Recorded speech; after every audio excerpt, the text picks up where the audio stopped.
This is 2AZ timing marks. I'm working on Toyota Corolla Camry 2008. This is the timing mark.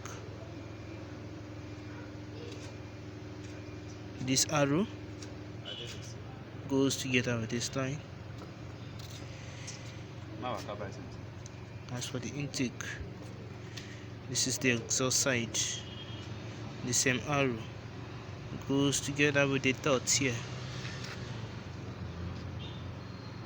See the dots? Yes.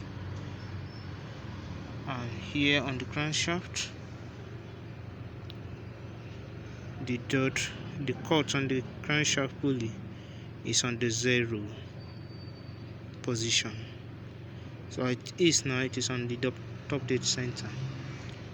This is 2AZ engine.